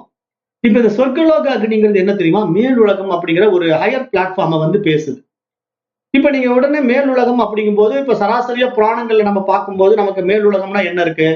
சொர்க்கலோகம் இருக்கு, வைகுண்டம் இருக்கு, கைலாசம் இருக்கு. இதெல்லாம் நம்ம மேல் உலகம் என்று நம்ம புராண கதைகள்ல படிச்சு வச்சிருக்கோம். அதற்கான சமயங்களையும் நம்ம சார்ந்து வாழ்ந்து கொண்டு இருக்கிறோம். ஆனா இங்க வந்து சாஸ்திரம் சொல்லக்கூடிய சொர்க்கலோக அக்னி, மேலுலகம் என்பது நம்முடைய மனம் அடையக்கூடிய உயர் பரிமாணம். அதாவது நீங்க வந்து இப்போ ஒரு சராசரி மனிதனா கீழ்நிலையில வாழ்ந்துகிட்டு இருக்கிற உங்க மனோநிலையை வந்து நீங்க மாற்றிக்க முடியுமானா, நீங்க வந்து இதே உலகத்துல ஆனந்தமா வாழ முடியும். அப்ப இந்த உலகமே உங்களுக்கு சொர்க்கமாக தெரியும். அப்ப இந்த உலகமே உங்களுக்கு சொர்க்கமாக தெரிவதும், இந்த உலகமே உங்களுக்கு நரகமாக தெரிவதும் எதன் அடிப்படையில் அப்படின்னு கேட்டா, உங்களுடைய மனதின் அடிப்படையில் அப்படிங்கிற ஒரு ஆழமான உண்மையை நீங்க நல்லா புரிஞ்சுக்கணும்.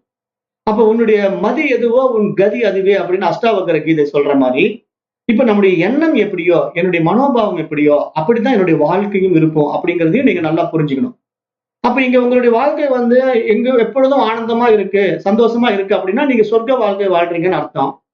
இல்ல என்னுடைய வாழ்க்கை எப்பவுமே துயரமா இருக்கு, ரொம்ப கவலையா இருக்கு அப்படின்னு சொன்னீங்கன்னா நீங்க நரக வாழ்க்கை வாழ்றீங்கன்னு அர்த்தம். அப்ப இந்த இருவேறு பாதையும் எப்படி நடக்குது? உங்களுடைய மனம் சார்ந்த வாழ்க்கைங்கிறத இந்த அக்னி பாடங்கள் எப்படி உபதேசிக்குதுன்னா, சொர்க்கலோக அக்னி என்பது மேலுலக வாழ்க்கை. அது எப்படி நமக்கு அக்னியில விளக்கப்படுது அப்படின்னா, மலையாக உருவகம் எடுக்கிறதுங்கிற ஒரு அமைப்புல அது விளக்க போகுது. அதை நம்ம பார்க்க போறோம், ஒவ்வொன்னா பார்ப்போம். 2வது அக்னிக்கு பேர் வந்து மேக அக்னி. மேக அக்னி அப்படின்னா மேகமாக இருக்கு, அது மழையை தருகின்றது அப்படிங்கிற அளவுக்கு இப்ப புரிஞ்சு வச்சுக்கோங்க. 3வது அக்னி வந்து பூமி அக்னி. அப்ப பூமி அக்னிங்கிறது பூமியா இருக்கு, அது விதையை வந்து உண்டு பண்ணி அங்கிருந்து விளைச்சலை உற்பத்தி பண்ணும். ஒரு விதையை நீங்க விதைச்சீங்கன்னா அது விளைச்சல் ஆகி நிறைய விதைகளை கொடுக்கும். அப்ப அது மாதிரி இங்க பூமிங்கிற ஒரு பொருள் அடிப்படையில பூமி அக்னி சொல்லப்படுது. 4வது புருஷ அக்னி.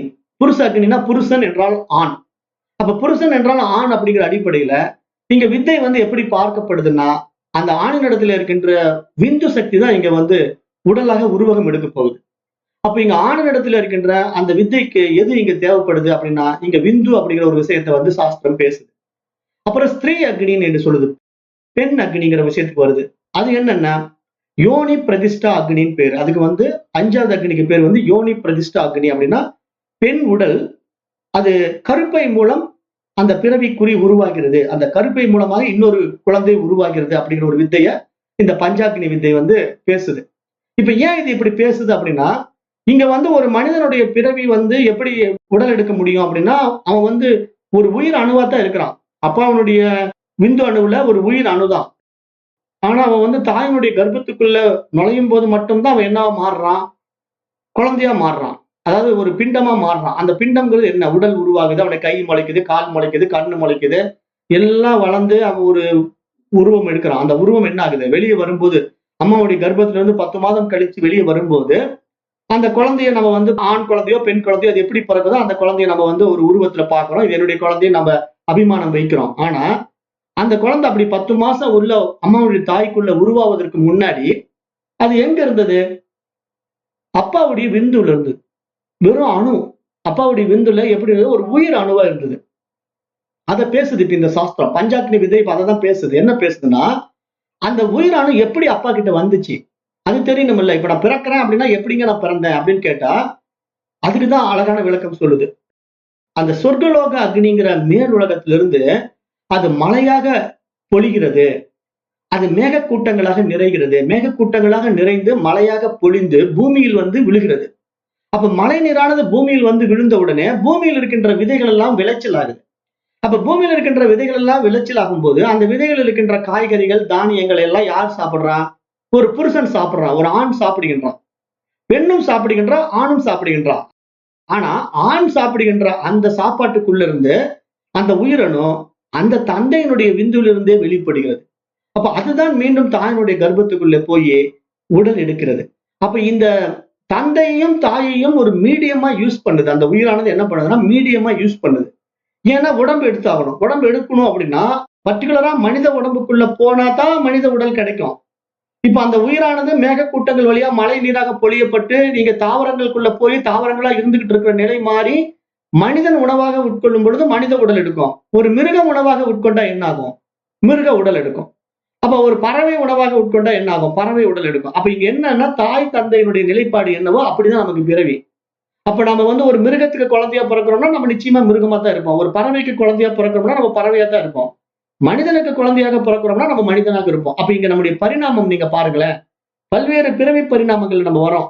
புல்லாய், புழுவாய், பல் மிருகமாய், பறவையாய், பாம்பாய், மனிதராய், தேவராய் அப்படின்ட்டு நம்முடைய டிராவலிங் பாத் எடுத்துக்கிட்டீங்கன்னா பல உடல்கள். எப்படி இந்த பல உடல்கள் கிடைச்சது, நீங்க மேல இருந்து மீண்டும் பூமிக்குள்ள விழும்போது நீங்க மழை நீராக வந்து பூமியில விழுந்த உடனே அதை உண்ணுகின்ற ஜீவராசிகளை பொறுத்து உங்களுக்கு உடல் மாற்றம் நேரி விடுகிறதுங்கிற ஒரு விஷயத்தை இங்க உபனிஷத்து வந்து பூடகமா பேசுது. அப்படி பூடகமா பேசும்போது இப்ப நீங்க புரிஞ்சுக்கணும், இந்த உடம்ப நான் விட்டுட்டு இப்ப நான் மறுபிறவிக்கு போறேன்னா அடுத்தது நான் மனிதனா தான் பிறப்பனா, கேரண்டி கிடையாதுங்கிறது சாஸ்திரம். ஏன் கேரண்டி கிடையாது, திருப்பி நீ பூமிக்குள்ள வந்து மழையா பொழியும் போது கீழே விழுகின்ற நீர்நிலைகள்ல வந்து நீ தாவரங்கள்ல விழுந்து அதை சாப்பிடுகின்ற ஜீவராசிகளை பொறுத்து உனக்கு உடல் மாறி போகலாம். நீ மனிதனாகத்தான் பிறக்குங்கிறது கிடையாது. ஒரு பன்னி சாப்பிட்ட உடனே பன்னியை பிறக்க வேண்டியதா வந்துடும், ஒண்ணும் பண்ண முடியாது. அப்ப இது மாதிரி பிறவி மாறிடும். அப்ப இங்க பிறவி மாறி மாறி பிறந்துகிட்டு இருக்கிற இந்த பிறவி வந்து மனித பிறவிக்கு வந்திருக்குது அப்படின்னா லக்குன்னு சொல்லணும். இது ஒரு ஃப்ளூக்கா நடந்துருச்சுன்னு சொல்லணும். ஏன்னா நம்ம பண்ண புண்ணிய கர்மா நமக்கு அப்படி கொடுத்துருக்கு. எல்லாருக்கும் இது கிடைக்காது இல்லையா. மனித பிறவிங்கிறது வந்து எப்படி நடக்கும், அந்த மனிதன் சாப்பிட்டா மட்டும்தான் மனித பிறவி நடக்கும், வேற ஜீவராசிகள் சாப்பிட்டா வேற பிறவி தான் கிடைக்கும். அப்ப பஞ்சபூதங்களுடைய சேர்க்கையில நீங்க மனிதனே நம்மை உட்கொண்டு மனிதனாக நம்ம அப்பாவுடைய விந்து அணுவுல உயிரணுவா வந்து நம்ம உடம்பு எடுத்து ஒரு ஆணாவோ பெண்ணாவோ பிறக்கிறோம் அப்படின்னாலும் நம்ம உண்மையிலேயே எப்படி இருந்தோம், இந்த உடம்பா நாம அப்படின்னு நீங்க கேள்வி கேட்டு பாருங்க. நிச்சயமா நீங்க இந்த உடம்பு கிடையாது. அப்ப உண்மையில நான் யாருங்க, நம்ம உயிர். அப்ப உயிரா நான் எங்கெங்க இருந்தேன், அப்பாவுடைய விந்துல இருந்தேன். அப்ப அப்பாவுடைய விந்துக்குள்ள நான் எப்படி வந்தேன், அப்பாவுடைய உணவின் சாரம். அப்பாவுடைய உணவு என்னங்க, அவர் என்னென்ன சாப்பிடுறாரோ அதெல்லாம் உள்ள போய் ரத்தமா மஜ்ஜையா எலும்பா சப்த தாதுக்களா மாறும். அப்ப அந்த சப்த தாதுக்கள்ல ஒரு தாது தான் விந்து. அப்ப அந்த விந்துவில இருந்து நம்ம வெளிப்பட்டு நம்ம எங்க உடல் எடுக்கிறோம் அப்படின்னா இதுக்கு எவ்வளவு ப்ராசஸ் இருக்கு, எவ்வளவு காலங்கள் வெயிட் பண்ண வேண்டியிருக்கு. ஒரு மனித உடல் எடுக்கிறதுக்கே 10 மாசம் காத்துக்கிட்டு இருக்க வேண்டியதா இருக்கு. ஆனா ஒரு பிறவி மாற்றத்துக்கு நம்ம எத்தனை யுகங்கள் காத்திருக்க வேண்டும் என்பதுதான் இதே உபனிஷத்துல பார்த்தோம். கடந்த முறை இதே உபனிஷத்துல நான் சொல்லிட்டேன், இந்த உடம்பை விட்டுட்டீங்கன்னா அடுத்த உடம்பு நீங்க எடுக்கிறதுக்கெல்லாம் அடுத்த வருஷமே வந்துடுவீங்கன்னு கனவு காணாதீங்க. நெக்ஸ்ட் இயர் நீங்க மனிதனை பிறப்பீங்கிறதுக்கெல்லாம் நோ கேரண்டி. அதுக்கு எத்தனை யுகங்கள் ஆகும்னே சொல்ல முடியாது. ஏன்னா சத்தியுகம், துவாபரகம், திரேதாயுகம், கலியுகம் அப்படிங்கிற இந்த யுகங்கள் வந்து எத்தனை லட்சம் ஆண்டுகள்ங்கிறத ஒரு கால்குலேஷன் போட்டேன். நான் இதே கால்குலேஷன் நான் எப்படி சொன்னேன், நமக்கு வந்து 360 நாட்கள் ஒரு வருடம்.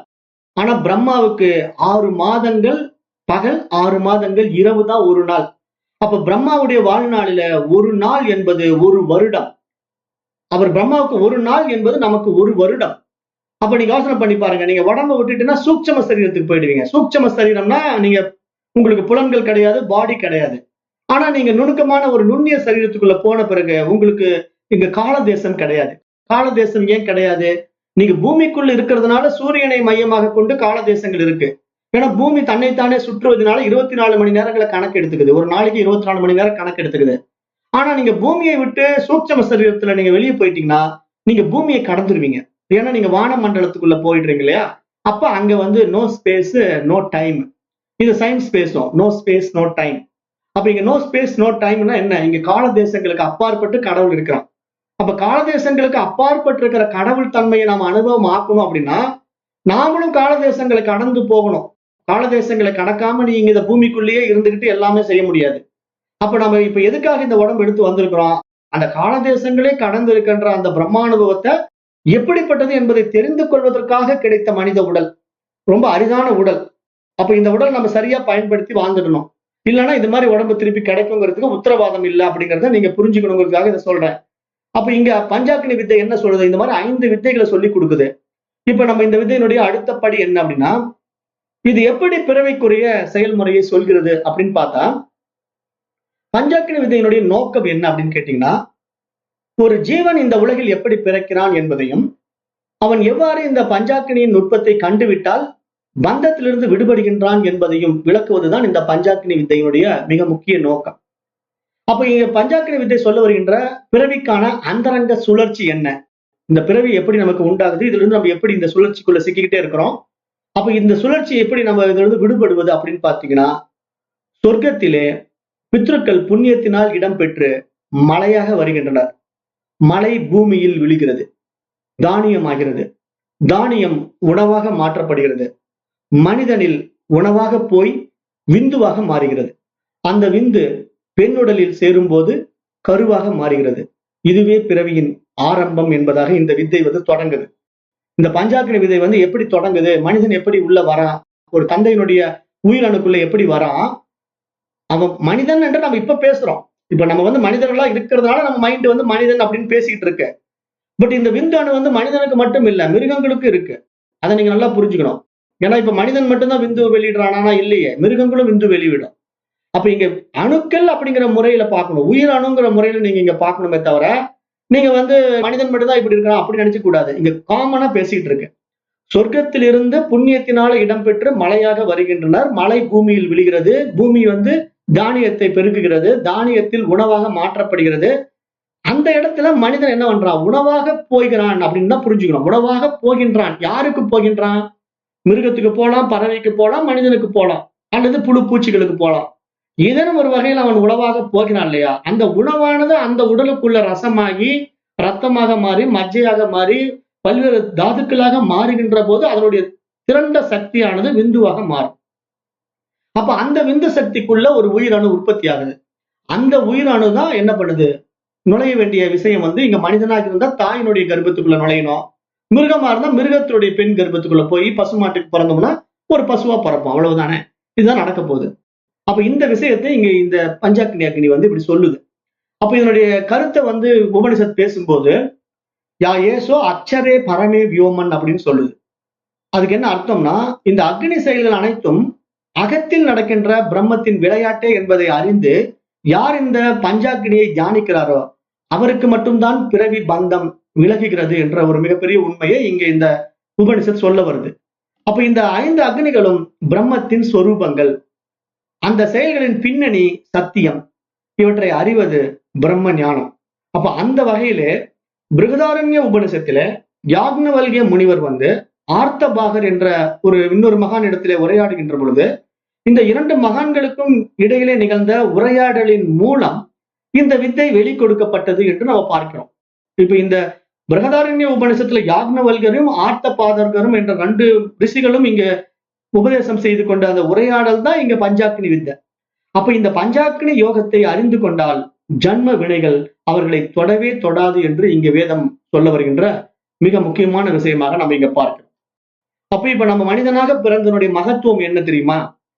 இந்த மாதிரி வித்தைகளை தெரிஞ்சுக்கிட்டு நம்ம வந்த வேலையை முடிச்சிட்டு போறதுதான். இந்த மாதிரி வித்தைகள் தெரியாம நம்ம மீண்டும் மீண்டும் இந்த வாழ்க்கையில மனம் போன போக்குல வாழ்ந்துட்டு இருந்தோம் அப்படின்னா நம்ம என்ன ஆகும்? மீண்டும் அந்த மனம் என்ன ஆசைப்படுதோ அதுக்குண்டான சூழ்நிலையில போய் பிறக்கும்.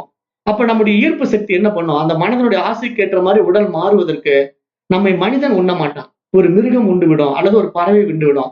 அப்ப மீண்டும் நாம் பிறவி மாறிடுவோம். அப்ப மனித பிறவிதான் அங்க வருதான்னா கேரண்டி கிடையாது. அதை நீங்க நல்லா புரிஞ்சுக்கணும். அப்ப இங்க தத்துவ சாரம் என்ன சொல்லுது அப்படின்னா, இப்ப நம்ம இந்த பஞ்சாக்னி விதையை எப்படி கத்துக்கிறது அப்படின்னா, இங்க அக்னி என்பது ஒரு ஞான சக்தி. பஞ்சாக்னிகள் என்பது என்னன்னா ஜீவன் பயணம் பண்ணுகின்ற 5 பரிமாணங்கள். இங்க பஞ்ச அக்னிகள்ல ஜீவன் எப்படி பயணம் பண்ணுதுங்கிற 5 பரிமாணங்களை வந்து இங்க சொல்லிக் கொடுக்க போகுது. ஞானம் பெற்றுவிட்டா உங்களுக்கு பிறவி கிடையாது. இப்ப இந்த பஞ்சாக்னி வித்தையை மூலமாக நீங்க யார் என்று உங்களை உணர்ந்து கொண்டு அந்த சொரூபத்துக்குள்ள நீங்க போயிட்டீங்கன்னா இந்த பிறவியோட உங்களுக்கு உடல் கிடைக்க விஷயம் வந்து நின்று போயிடும். இனிமேல் உடல் தேவைப்படாது உங்களுக்கு. ஏன்னா நீங்க உங்களுடைய சொரூபத்துக்கு போயிடுறீங்க. அப்ப இந்த மாதிரி உங்களுடைய சொரூபத்துக்கு நீங்க போற ஒரு அருமையான வித்தை தான் இந்த பஞ்சாக்னி வித்தையும் சொல்லி கொடுக்குது. அப்ப அந்த அடிப்படையில இப்ப நாம வந்து நம்முடைய தத்தகுரு பரம்பரையும் நம்ம இந்த வித்தைகளை வச்சிருக்கோம். இந்த பஞ்சாக்னி வித்தை நம்ம கிட்ட இருக்கு. அந்த பஞ்சாக்னி வித்தை வந்து நம்ம உடல் பஞ்ச தத்துவங்கள்ல எப்படி நம்ம நாத சக்தியாக பார்த்து அதை எப்படி நம்ம வெளியே எடுத்துட்டு வந்து நம்முடைய பிறவி சக்கரத்தை கடக்கிறோம் அப்படிங்கிறத நம்ம வந்து நம்முடைய பாதையில இந்த நவநாத சித்தர்களுடைய பாதையில பார்க்கும்போது முதல் அக்னி வந்து பிராண அக்னி, அது மூலாதாரத்துல இருக்கு. 2வது அக்னி மனோ அக்னி, அது நாபியில் இருக்கு. 3வது அக்னி வந்து வாக்கு அக்னி, அது ஹிருதயத்தில் இருக்கு. 4வது அக்னி ஞான அக்னி, அது ஆக்னையில் இருக்கு. 5வது அக்னி பரா அக்னி, அது சகசிரஹாரத்தில் இருக்கு. அப்ப இந்த 5 அக்னிகளை நாம அடைவதற்கான அருமையான வழிமுறைகள் எல்லாம் நம்முடைய சித்தர் மார்க்கத்துல நவநாதர்களுடைய வழிமுறைகளை விளக்கப்படுகிறது. இதையெல்லாம் நம்ம பின்னாடி பார்க்க போறோம். ஏன்னா இதெல்லாம் நம்மளுடைய கிளாஸ்ல இருக்கு, அதெல்லாம் நம்ம அட்டன் பண்ண போறோம். இப்ப நம்ம பிருகதாரண்ய உபநிஷத்தினுடைய இந்த பஞ்சாக்னி வித்தையை பத்தி நம்ம பார்க்க போறோம். பிருகதாரண்ய உபநிஷத்துல உள்ள பஞ்சாக்னி வித்தை என்னன்னா ஒரு தத்துவமும் ஞானமும் ஜீவ சங்கல்பனையின் ரகசியமும் பிரம்மத்தை உணரும் ஒரு உன்னத யோகமாகும் என்று இங்க நம்ம பார்க்கிறோம். அப்ப இந்த அடிப்படையில இந்த பஞ்சாக்னி வித்தை என்ன அப்படின்னா, இந்த கதை வந்து அப்படியே திருப்பி கண்டினியூட்டில எப்படி சொல்ல வருதுன்னா, பிரபாகரர் கேட்ட 5 கேள்விகளில் 5வது கேள்விக்கான பதிலே பஞ்சாக்னி வித்தை என்று பார்க்கப்படுகிறது. மற்ற 4 கேள்விகளும் அந்த வித்தை பற்றிய சில விளக்கங்களை தருபவைகளாக பார்க்க முடிகிறது. அப்ப 5ஆம் கேள்வியே முக்கியம் என்பதனால் அதற்கான பதிலை முதலாவதாக எடுத்து கூறுகின்றார் மன்னன் பிரபாகரர். அப்ப மனிதனின் மரணம் ஒரு புதிர், வாழ்க்கை என்பதும் ஒரு புதிர், இரண்டுக்கும் இடைப்பட்ட இடமும் காலமும் ஒரு புதிர் என்பதாக இங்க இந்த பஞ்சாக்னி வித்தை சொல்லுது. அப்ப இங்க நீங்க நல்லா புரிஞ்சுக்கணும். இப்ப மரணம் அப்படிங்கிற ஒரு விஷயமும் ஒரு புதிரா இருக்கு. ஏன்னா மரணத்துக்கு பின்னாடி மனிதன் எங்க போறான்னு தெரியல. சரி, நம்ம வாழுகின்ற வாழ்க்கையாவது நமக்கு தீர்மானிக்கப்பட்ட வாழ்க்கையா? கிடையாது. அதுவும் ஒரு புதிரா தான் இருக்கு. யோசனை பண்ணி பாருங்க, நாம நினைக்கிற மாதிரி வாழ முடியுதா? கிடையாது. நாம ஒண்ணு நினைப்போம், அது ஒண்ணு நடக்கும். அப்ப நம்ம வாழ்க்கையே ஒரு புதிர். அப்ப இந்த இரண்டுக்கும், மரணத்துக்கும் நம்முடைய வாழ்க்கைக்கும் இரண்டுக்கும் இடைப்பட்ட நிலையில நம்ம எதை என்ஜாய் பண்றோம்? இந்த கால தேசங்களுக்குள்ள நம்ம என்ஜாய் பண்றோம். ஒரு இடமும் நமக்கு இருக்கு, ஒரு காலமும் நமக்கு கொடுக்கப்பட்டிருக்கு. ஆனால் இந்த காலமும் தேசமும் கூட ஒரு புதிர் என்பதாகவே இங்கு சாஸ்திரம் சொல்ல வர்ற விஷயமாக நம்ம பார்க்கிறோம். அப்ப இதற்கு விடை காண வேண்டுமானால் இந்த 3 புதிரான விஷயங்கள் இருக்கு இல்லையா? மனிதனுடைய மரணமும் ஒரு புதிரு, மனிதனுடைய வாழ்க்கையும் ஒரு புதிரு, இந்த இரண்டுக்கும் இடைப்பட்ட காலமும் தேசமும் ஒரு புதிர் என்பது போல இருக்கிறதுனால இந்த புதிரான விஷயங்களுக்கு யாரால் விடை சொல்ல முடியும்? இதுக்கு யாருங்க விளக்கம் சொல்லுவீங்க அப்படின்னு கேட்டா, இதற்கு விடை காணத்தான் விஞ்ஞானமும் மெய்ஞானமும் தன்னுடைய போக்கிலே முயன்று கொண்டிருக்கின்றன.